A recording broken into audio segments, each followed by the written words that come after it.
to grasp all these developments that are currently going on in this vast supercontinent Eurasia. What is very important to us, because we didn't want only to do a research trip, what is very important to our initiative is because, especially Belt and Road Initiative and all the other initiatives, because Silk Road, this new Silk Roads, as it is very commonly called, is not only about China, it is about several other initiatives as well, as, for instance, International North-South Transport Corridor from Russia and India. So there are various initiatives trying to connect Eurasia. And we try to grasp the entirety of these initiatives and to shed light on all these initiatives and shape the public discourse, especially in Europe, on these things, because we think that Europe is very concerned with internal issues very much and doesn't really look towards what is happening currently in the East, especially in Eurasia. In your best-selling book, The Dawn of Eurasia, as well as in your keynote this Monday at the event at the University of Vienna, you describe and depict a new world order that's evolving, a Eurasian world order. Can you give us a short insight of what you precisely mean by this?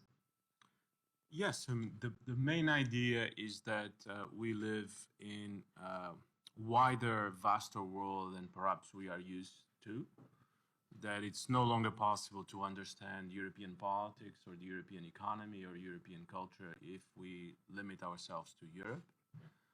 Our neighbors now are China, India, Russia. Our neighbors are not Germany and France. Young Europeans have to learn a non-European language together with the European language. And all this will make the European Union stronger. But I think this initiative is the right step in this direction. It will be, I think, very successful in collecting new knowledge, new information, but also it has a symbolic value of showing other younger people and not so young that this new world is rising and that we have to prepare ourselves for it. And this is not just about China. You'll meet many Europeans that are working on this. I remember during my own trip to meet a lonely Italian that was trying to export Circassian fashion to Europe and to Italy. So you'll meet Europeans, you'll meet Indians, you'll meet Middle Easterns, you meet Russians that are working on this scale. And in many respects, some of these people from countries that are still developing are more advanced than Europeans in thinking about the world in vaster, wider terms. So what will be the future center of the world economy, which will be in the Asia-Pacific region.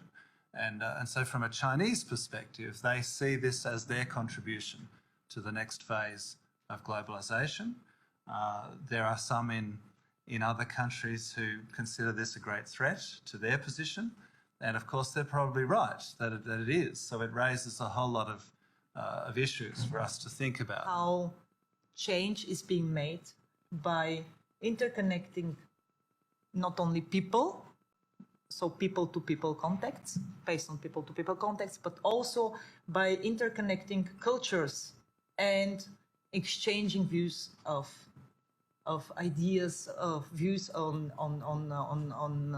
daily life, if you like. And in fact, from the point of view of the infrastructure, the more or less 1.3 billion US dollars that China will invest mainly into infrastructure is the biggest investment in infrastructure of mankind. So, I mean, it's many times, for example, the famous Marshall Plan. Some people know I'm German, so we're very happy that the Americans were helping Europe and especially Germany to come up. If you would compare that, some people say that is only like that the new initiative is 6 times more than the Marshall Plan. And if you think what the Marshall Plan did to Europe, it transferred Europe. It's hardly not to imagine that this money that will be spent on infrastructure and on companies will not completely change this area, Southeast Asia, that is in between. In this area between China and Europe are living about 60% of the people worldwide, and only 1/3 of the economic power is there.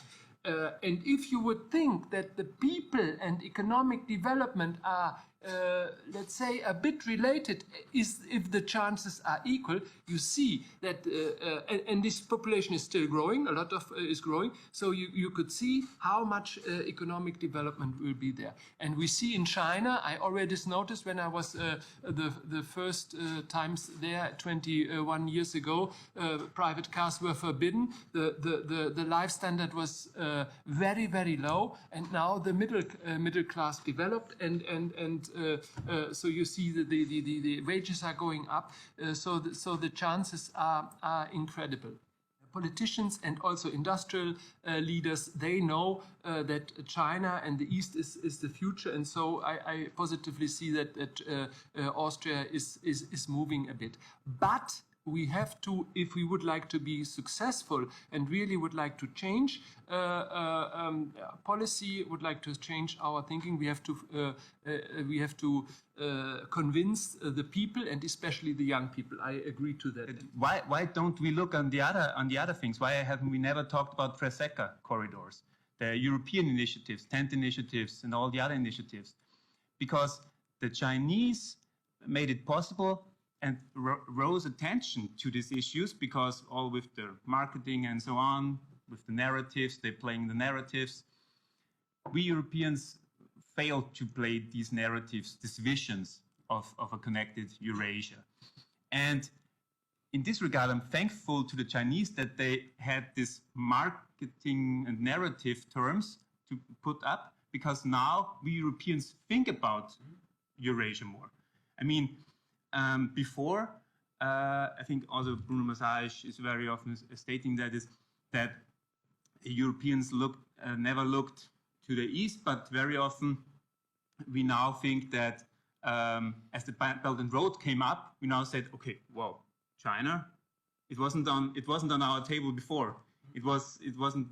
China was like, China was there, but it was not that important as China or as Russia or the US. But now with the Belt and Road, we realized, oh, there is something in the East we should maybe care about for the future, because it's very important. And our goal is that we want to foster the Europeans to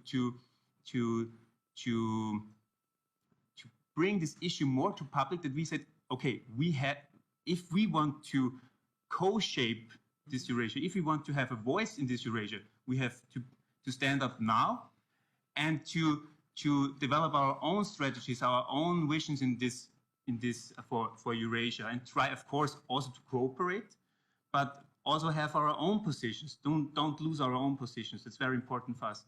And yeah, that's why we are going in towards this, towards all these countries. And I hope I have answered your question. Bruno, maybe you have some words to this. Well, we could say that China started, moved first, made the first move, but many other countries are making their moves. The European Union 6 months ago approved a Europe-Asia connectivity strategy. Not very ambitious, but it's a first step. Japan has been very active. I was in Djibouti 8 months ago expecting to see only China, and in fact I saw a heavy economic, military Japanese presence, philanthropic presence. Djibouti Coast Guard received 8 fast boats from Japan. India is starting to be very present. In my mind, what Eurasia will become is a very complex, multidimensional network of relations where many of these countries and blocs will develop relations between them. An interesting topic to talk about is India-Europe relations, which are almost completely undeveloped. And small countries that we may know very little about will turn out to be very important. Malaysia, Kazakhstan, Azerbaijan, because of their location and because of their dynamism, will be very important. So it's not only a story about Europe and China, although I would think and agree that these will be the two main players. But very important. And I think what these guys are doing is so important, because we really do have to open our minds. We have to listen, we have to learn, And if these guys can do that through their expedition and through the information they can transmit back to people all over Europe and all over the world who'll follow their expedition, what a wonderful thing to do. We need more of this.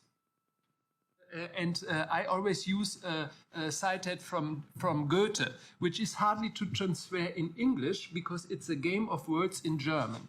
So the German word for experience means Erfahrung.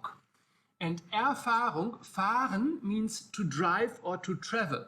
So Goethe was completely convinced that it's important to have new experiences by traveling.